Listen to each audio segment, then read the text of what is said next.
अभियुक्त गिरफ्तार हुआ है और अपहर्ता बरामद हुई है। इसमें आगे जो भी विधिक कार्यवाही है वो की जा रही है और किसी भी व्यक्ति को शांति व्यवस्था खराब करने के लिए अनुमति नहीं दी जाएगी। नमस्कार, विद्या न्यूज लाइन में आपका स्वागत है। मेरठ अक्सर सुर्खियों में रहता है, लेकिन इस बार जिस घटना को लेकर के सुर्खियों में है उसमें दुख है, दर्द है, वेदना है, चीख है, पुकार है और साथ में सवाल भी। सवाल सीधे सूबे के सीएम योगी से हो रहा है। कहाँ है योगी जी आपका बुलडोजर और कहाँ है एनकाउंटर स्पेशलिस्ट? वारदात है ये मेरठ के सरदना के कपसाड़ गांव की। वहां पर एक लड़का और एक लड़की दोनों की दोस्ती होती है, या यूं कहे कि गांव का मामला है, इसलिए एक दूसरे को जानते हैं और समझते हैं।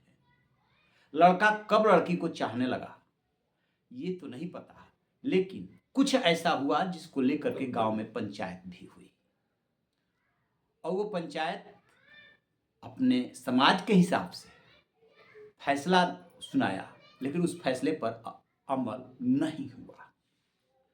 8 जनवरी का वो दिन जब वो लड़की अपनी मां के साथ खेत के लिए निकलती है और रास्ते में रोक ली जाती है। पहले से सोह देख तैयार बैठे थे कि जैसे ही मौका मिलेगा हम अपहरण कर लेंगे। यही हुआ उस दलित बेटी के साथ। रोका, मां बीच में आई, बचाने की कोशिश की, मां को फरसे से काट दिया और बेटी को उठा ले गए। मां ने जिंदगी और मौत से कुछ घंटों तक संघर्ष किया। इसके बाद सांसें टूट गई। सांस टूटते टूटते वो यही पुकार रही थी कि बेटी रूबी कहाँ है, आ जाती तो मुझे खुशी मिल जाती, लेकिन ऐसा हो न सका। 8 तारीख की घटना और 10 तारीख को हम बात कर रहे हैं, अभी तक बरामदगी नहीं हो सकी है। वहां पे सियासी जमावड़ा लगने लगा है। समाजवादी पार्टी के जो विधायक है अतुल प्रधान, वो तो कल ही पहुंच गए थे। आज चंद्रशेखर आजाद समेत तमाम दलों के नेता पहुंचने की कोशिश कर रहे हैं, लेकिन खबर आ रही है कि पुलिस प्रशासन ने गांव में एंट्री रोक दी है और गांव को छावनी में तब्दील कर दिया गया है। परिवार के लोग मान नहीं रहे थे, लेकिन पुलिस प्रशासन के मनाने के बाद, मुआवजे और सरकारी नौकरी की घोषणा के बाद कल किसी तरीके से मां सुनीता का अंतिम संस्कार भी हो गया।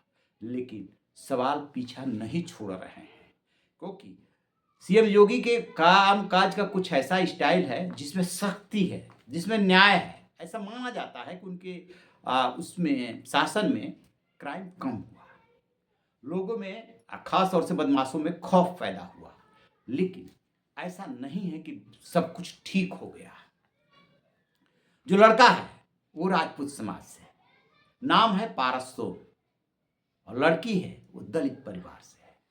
खैर, यहाँ पर मुझे ऐसा लगता है कि राजपूत और दलित परिवार की बात नहीं होनी चाहिए। बात होनी चाहिए सिर्फ कि एक लड़का और लड़की के बीच की बात है, जिसमें वो लड़का जो है वो किसी डॉक्टर के पास कंपाउंडर का काम कर रहा है। गांव मामला पूरा एक ही गांव का है और उसका मन इतना बढ़ा हुआ है कि यदि लड़की या लड़की का परिवार नहीं चाहता है तो उसमें दंभ इतना कि हम तुम्हारा अपहरण कर लेंगे और अपहरण के साथ साथ मर्डर भी कर देंगे। तो सवाल तो फिर उठेंगे और विपक्ष यही सवाल उठा रहा है कि अब तक यदि और किसी की बात होती तो न जाने क्या क्या हो गया होता। इसका मतलब ये नहीं कि पुलिस प्रशासन एक्शन नहीं कर रहा है।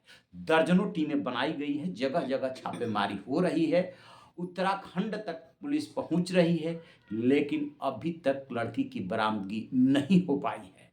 अब वो जो पारस सोम है, जो लड़का है, उसके और भी साथी इस घटना में शामिल रहे हैं। वो काफी हद तक पुलिस का दावा है कि नजदीक पहुंच चुके हैं, लेकिन अभी गिरफ्तारी नहीं हो पाई है।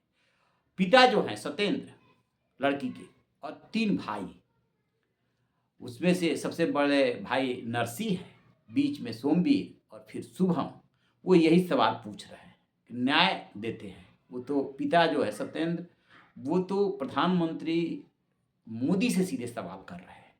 आप तो राजा हैं, सबका दुख दर्द जानते समझते हैं। राजा का काम भी होता है कि सबको एक आंख से देखे।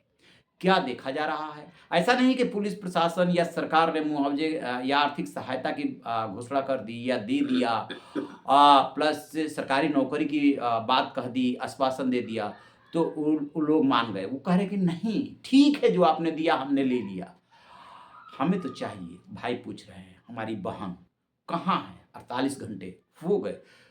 चिंतित होना स्वाभाविक है, लेकिन इस सर्दी में जो सियासी जमावड़ा लग रहा है, और जमावड़े को आप गलत यूं भी नहीं बोल सकते कि ये तो सियासतदानों और प्रतिनिधियों का काम है कि जो कुछ भी हो रहा हो समाज में, उसके सूबे में, उसके क्षेत्र में, तो वो वहां पे पहुंचे, उनका दुख दर्द बांटे और सवाल पूछे। सो वही सवाल समाजवादी पार्टी, आजाद समाज पार्टी या अन्य राजनीतिक दल सीएम योगी से कर रहे हैं, सरकार से कर रहे हैं, और सरकार के पास फिलहाल कोई जवाब नहीं है। चूंकि ऐसी घटनाओं में देखा गया है कि एनकाउंटर भी हुआ है और बुलडोजर भी तत्काल चले हैं, इसीलिए गांव के लोग और ग्रामीण ये सवाल कर रहे हैं कि जोगी जी का बुलडोजर कहाँ है, और वो एनकाउंटर स्पेशलिस्ट कहाँ है, और वो दलित बेटी कहाँ है। आपकी क्या राय है? कमेंट बॉक्स में जरूर बताइएगा। Thank you.